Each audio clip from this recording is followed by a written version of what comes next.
Hey everybody and welcome. This is the Apostate Prophet, Rivan Aydemir. I'm here in Jerusalem in the King David Hotel, and I have the pleasure to meet somebody that I have been a great fan of for not too long, actually. I discovered her work quite recently, Dr. Einat Wilf. She is an amazing scholar, I would say, in terms of Zionism and everything around that. And she has been a great inspiration to me in this whole, since the war started, in delivering a certain perspective that I couldn't find in the legacy approach to the issue. I will talk forever about you, but how are you doing? Kind. Thank you. I'm okay. Great. So many people don't know this, but I recently had a debate with Daniel Nikikiju, which many people who follow me are aware of. And in preparation to that, I actually contacted you, and I asked you. I showed you some of my notes, or I read them to you, and I asked your opinion, and you gave me a completely different view on things.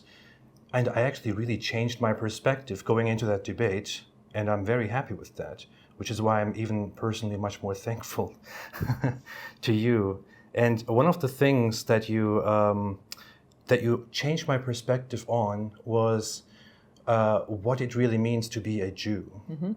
And I just want to ask you if you could give me a summary of precisely that. What does it mean to you to be Jewish? So I have a talk. People are welcome to look it up on YouTube, which talks about what does it mean to be the Jewish state. And I go through Jewish history and really the various changes and what it meant to be a Jew, especially in the modern era. First of all, to be Jewish, of course, is to have a very strong sense of connection to a people, to a history, and to a place. And that connection takes many shapes and many forms. But for me, the best understanding, still the one, is to think of Jews as a tribe. Mm-hmm. And that's how I think of myself, as a member of a people, as a member of a tribe. The idea of Judaism as a religion, and that's definitely what we talked about ahead of your debate, is something that not a lot of people are aware of, is actually a Western construct that's about 200 years old, that is not Jewish.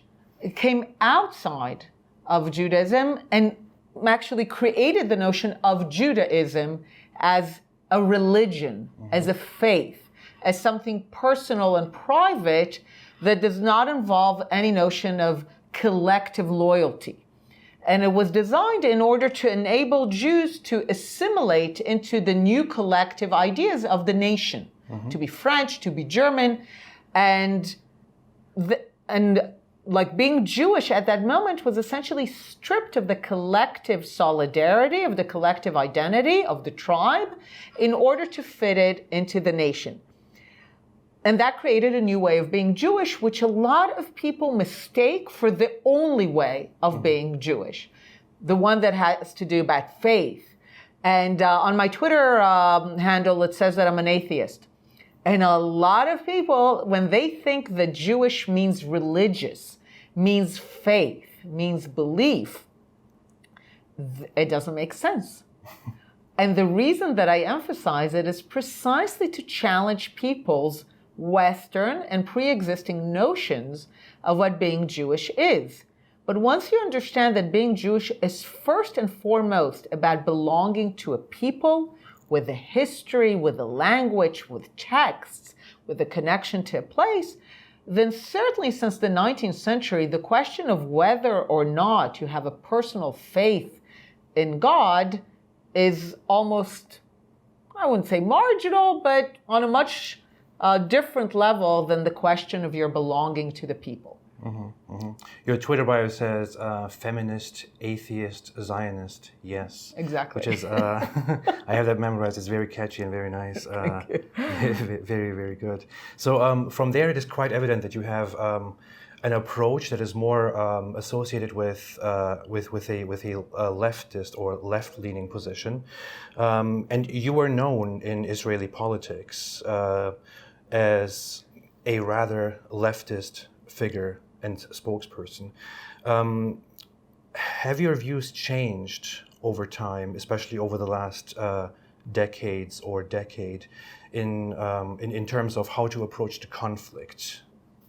That is certainly the place where my views have gone through the most substantial transformation, in the sense of what is required to get to peace. Because I grew up in the Israeli peace camp, which especially when I formed my political opinions in the 80s and the 90s, was very much associated with this very compelling idea known as land for peace. The idea being that none of Israel's Arab neighbors were willing to make peace with it when it was born, and they kept fighting and assaulting Israel, and Israel kept winning, and especially in 1967, which was its most kind of dramatic victory, Israel came into possession of substantial territory. And the thinking was, okay, now the Arab countries will definitely understand that there's no defeating Israel by force, and they'll be willing to negotiate. And Israel now has these bargaining chips, these territories that it can bargain in return for peace. So that became the very compelling idea of land for peace. We're just going to give the land and we'll have peace. Like, finally, they'll just leave us alone and we'll have peace.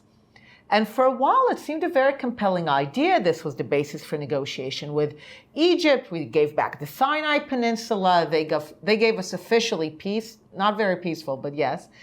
And then, Jordan and Syria, we all negotiated with them on the idea, and with the Palestinians in the 90s.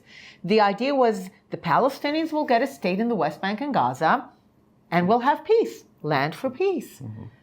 And like many Israelis of the peace camp, I see in the Camp David negotiations in 2000, in the 2008 negotiations, the Palestinians essentially being offered the land, West Bank and Gaza, end to the military occupation, capital in East Jerusalem, no settlements, and they walk away twice.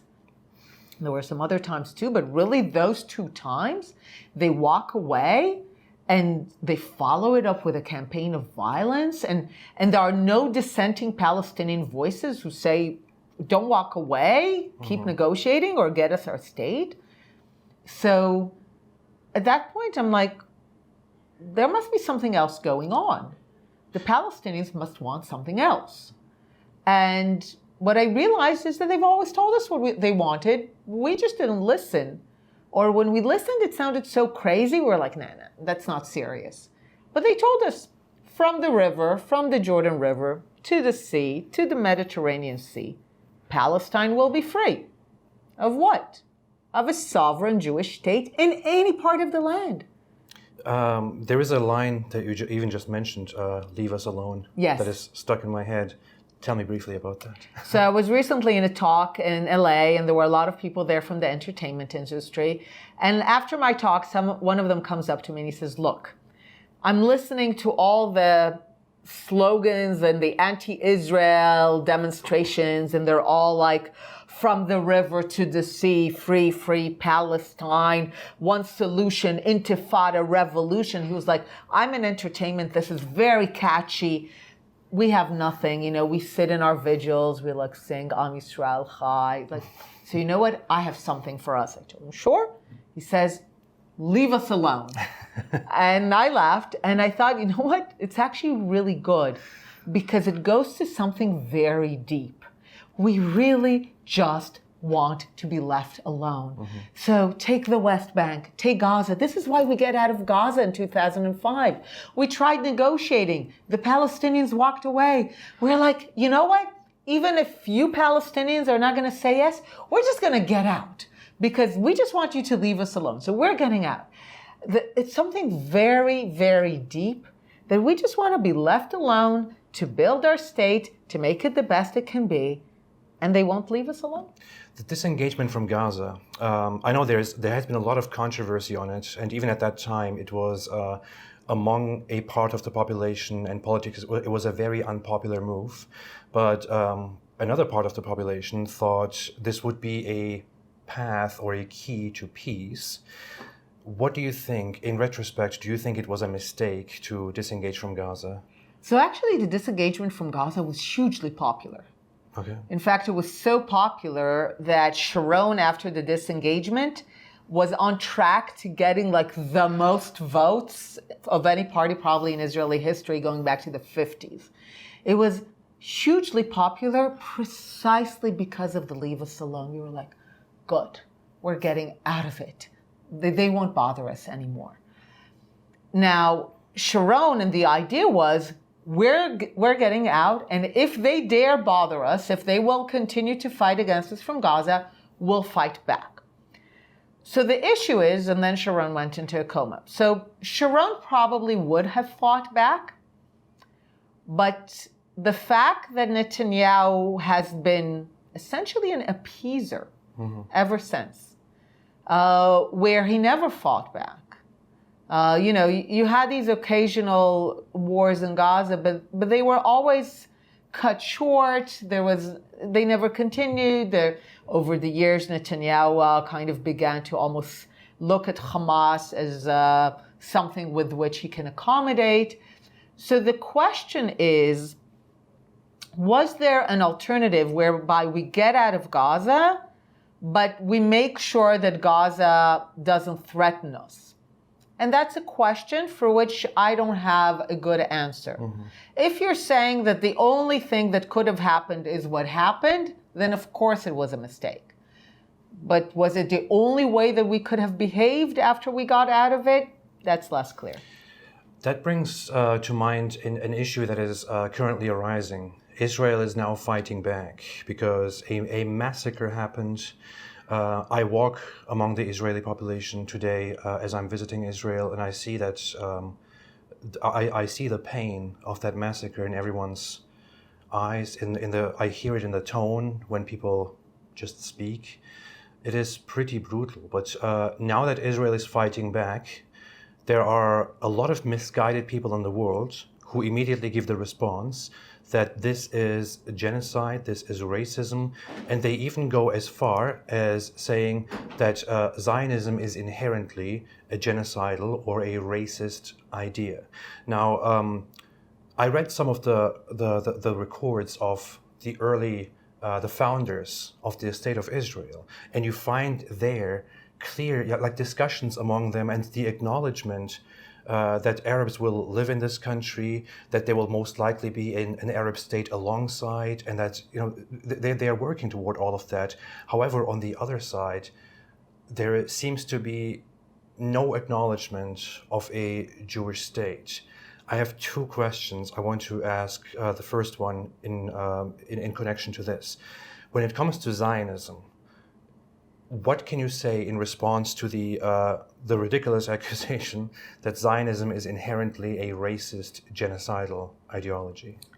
So one of the benefits of me having studied this for so many years by now is that when people claim that, oh, now they've reached that conclusion, I'm like, no, you're not going to fool me. That was your pre-conclusion. Now you're trying to push it on everyone as if it's like some realization. So that's first of all, and in that sense, no one can fool me as if they just achieved that conclusion, because I've seen it build over decades. Zionism as racism was promoted by the Arab world and the United Nations in 1975. And do you know why they promoted it in 1975? Did they sit and think and study and they're like, we concluded that Zionism is racism? No. The United Nations just passed a resolution that the United Nations are committed to fighting racism. So the Soviet Union and the Arab world were like, great. Now that it is universally agreed that racism is bad, we're going to slap this onto Zionism, so that everyone knows that Zionism, by extension, is evil. So the causality is exactly the other way around. The idea of sovereign Jews who are masters of their fate, is a theological challenge, nothing less than that, to at least two civilizations, Islam and Christianity, in large parts, that have been built on the theology of Jewish dispossession, Jewish misery, Jewish helplessness, and to have Jews say, we're done. We're not going to play that helpless, miserable, powerless person anymore. That is such a challenge. That those civilizations are essentially, from their deepest subconsciousness, fighting back. Yeah. And that's what October 7th was. October 7th was essentially a Muslim theology saying, you will not build a state. You will not defend yourselves. The only kind of Jews that we are going to accept in this region are helpless, defenseless, the kinds that we will butcher at our will. That's the only kind of Jews that are acceptable to us. I told you about my past, right? About Yes. my upbringing. I grew up in a very religious Muslim family, and I'm aware of Muslim culture. And I feel like a lot of people don't understand what is going on because they are not familiar with that background. But I learned from a very early age. I remember I was in first grade when and I was in Germany, but I was raised by religious Muslims with a religious group around them. I learned then that in a near future, possibly, there will be a time, because of a prophecy said by Muhammad, that we will fight the Jews and we will kill them. And they are so bad that even rocks and trees will say, there is a Jew behind me, come and kill him, except for one tree, which is the Gargat tree, which is the tree of the Jews, which is, all of this sounds very insane when you are outside of it. But to many Muslims around the world, this is completely normal. This is, self-explanatory, natural. And people have this whole conception. And throughout the history of Islam, it was a very normal thing that Jews are these people who are pathetic. They are a minority. They do whatever we say. And if they misbehave, we put them in their place. But now the fact that Jews actually have the power to defend themselves and preserve themselves, this is seen as unacceptable. Precisely. And what you said, that if they misbehave, we put them in their place, that's Israel. From a very large Arab and Muslim perspective, the very existence of a Jewish state is essentially Jews misbehaving and having to be put in their proper place. That's exactly it. Like you said, for 1,400 years before Zionism, the only Jews that were known across the Arab and Muslim world were stateless, dispossessed, weak, at the mercy of Arab and Muslim rulers, and essentially headed to the dustbin of history. There was a moment when the founder of the Hashemite family, Faisal, was willing to look at a kind of Jewish entity under what he believed would be the great Arab rule that will succeed the Ottoman Empire. But there was never a moment when there was like an Arab acknowledgement of Jewish nationhood as being on equal level, and therefore of equal claim to the land, of equal claim to dignity and sovereignty. I don't think it's impossible, by the way. I very much believe in the possibility of a transformation of religions, theologies. As an atheist, I always make it very clear, religions are not really from God. At the end of the day, they are human systems of interpretation. And the best theologians, what they do is they always adapt the interpretations to modernity, to the current moment, and then they say, this is what God really wanted. Yeah. But so I believe Islam can be transformed, and I'm seeing elements of this in the Gulf, to being pro-Zionist, to looking at the Jews in the land and seeing, actually, that's what Islam really intended. Because we saw it in Christianity.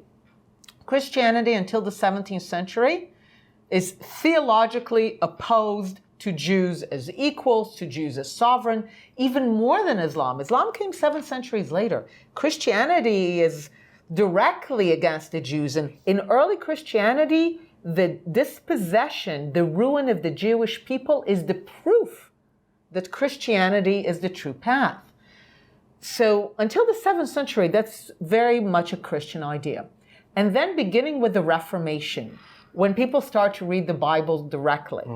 When you start to read the Bible directly and you read about the Israelites, the Israelites are pretty impressive, right? There's like a kingdom and they're warriors and, they're great characters.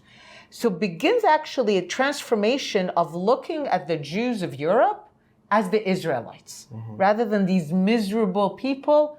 They are the descendants of kings and heroes. And that begins the process of the idea of restorationism, what today we call Christian Zionism. So today you have a substantial share of the Christian Western world that is pro-Zionist. So I think Islam can go through a similar transformation where people look at Islamic and ancient texts and they say, actually, the true interpretation of those texts is in a way that supports the Jews and Zionists being here. And I've talked with a lot of Muslim scholars and theologians, and they told me, yeah, we have enough texts that if we interpret them that way, we can make that case. Everything can be reinterpreted. Exactly. Today, the Christians are pretty much like the greatest allies of Israel. The ones who come from that branch. Yeah. Okay. The ones who come from, a lot of secular people in the West don't understand still how Christian they are.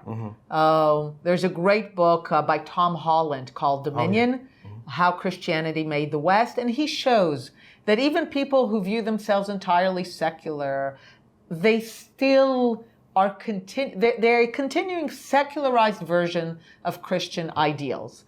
And the anti-Zionism in a lot of those circles continues the theological anti-Zionism of early Christianity that cannot look at Jews having power and let that be. A few final questions. You have seen it so many times. Everybody has seen it. There is this map that always goes around, which is of the shrinking Palestinian land. It is nonsensical. But I want to ask you, because I'm just having my humble opinions here. Was there ever a Palestinian land, and did Zionists steal Palestinian land to create their own state? So first, I have to highly recommend a piece by Dr. Shani Moore, a brilliant colleague, called The Mendacious Maps. Look it up. It essentially rips apart this whole lie. But let's talk about the word Palestine. Where does it come from? Emperor Adrian, putting down the Jewish revolt 2,000 years ago, had it enough with the Jews trying to be sovereign, right? This is already almost a pre-Christian idea. And he changes the name of the province of Judea, from which the name Jew comes from. I don't know what other languages you speak, but in every language in the world except English and French, everybody knows we're the Judeans, Yehudim, right? Yahud or Judeo. He changes the name of the province of Judea to Palestina in order to sever the relationship. Ironically, what happens is that in the European lands of the Roman Empire, the word Palestina, Palestine, is still associated with the Jews. So if you look at the use of the name Palestine over the centuries, it literally just means the geographical region where the Jews once held their sovereign state. Now, the name gets revived when the League of Nations, after World War I, the Ottoman Empire is gone. The thinking is of now the people of the Ottoman empires, the Turks, the Kurds, the Armenians, the Jews, the Arabs, will now have sovereignty, states. So it's clear that the Jews will have some of it, and where else than in Palestine, which was understood by everyone to mean Jewish. This is why the opening of the League of Nations acknowledgement of the Jewish right to self-determination is recognizing the historical connection of the Jewish people with Palestine, which made sense to everyone at the time because everyone knew that Palestine meant the geographical region where the Jews once had their kingdom. And then it says, and the grounds for reconstituting their land, their home there. So it was reconstituting. They understood that the Jews being in Palestine are reconstituting, rebuilding an ancient kingdom, an ancient home. The notion of Palestine being Arab emerges really only in the 60s. Because what do Israelis do? the colonial era is over. The Ottoman Empire is gone. Finally, the British are gone. And the Jewish people, finally having outlived all these empires, going back to the Roman Empire, finally restore their sovereignty. What do? They do what every self-respecting people in history did when the colonial people were gone. They called their country by their name, right? Mm-hmm. So Siam becomes Thailand, and the Gold Coast becomes Ghana, and Palestine becomes Israel, because Palestine was the colonial name, and Israel is the original indigenous name. Once the Jews called the land Israel, in order to present the Jews as foreign, what you said, thieves, interlopers, Arabs began to hijack the name Palestine and to say, actually, we are Palestine. Whereas previously everyone understood it was Jews. And I love it because sometimes you see on the internet, oh, look, Palestine existed. And they show like the Palestine football team. And if you look closely, all the names are like Kranauer and it's like all Jewish names and Goldberg and like, because this was the Jewish football team of the Jewish state in the making. And the Palestine Philharmonic Orchestra was the orchestra of Jewish exiles that became the Israel Philharmonic Orchestra. So this is a classic and very much almost the original hijacking of the Arabs of something that was very Jewish in order to present the Jews as thieves rather than the original owners. What's very interesting is there's a record of in the early, I think from 1920, the first Palestinian Arab conference where they discussed the land. The Arabs living there say that Palestine shall not be a separate nation. It is part of Syria and should be merely a district of that. So they never even had the notion of having a separate Arab-Palestinian nation there. Yeah. They just considered it part of Syria. And they even say more in those conferences that Palestine is a colonial name. I mean, they recognize it as something foreign, as something... And the Jews recognized it as something foreign, which why they called themselves Israel as soon as they could. Final question. Everyone always asks me when we talk about this if there is any hope for the future in this whole conflict. So I just want to ask you, what do you think? My hope is that ultimately, especially the Arabs and Muslims, they're more important than anyone because I mean, the Arab and Muslim conquests of the region were hugely successful, right? Well done. So that means that the Jews go back to the fact that we're a tribe. You know, we don't, when Christianity emerged from the Jewish tribe, what it did as really the most radical action is that it severed the idea of a universal God, which was the Jewish innovation, from a specific connection to a land and a people. And that's how it was able to expand, and that's what Islam did, and that's why Islam and Christianity are so successful, because they're not connected to a specific people or a specific land. But the Jews are, and that's why we're small, because we're a tribe, and tribes only expand with some people joining through marriage, essentially, and people being born, but that's it. We don't go to Latin America and make everyone Christian. You know, that's not an option. Or make everyone Jewish. So we're always going to be a tiny, tiny, tiny minority in an Arab and Muslim world. That's it. Which means that as long as we care about being sovereign in the land of Israel, we need the Arab and Muslim world to acknowledge that we are not foreigners and not colonialists and not outsiders. We have a history here. We need an understanding in the Arab and Muslim world of Zionism as an Abrahamic idea. That Zionism is merely the modern expression of the Jewish historical connection to the land.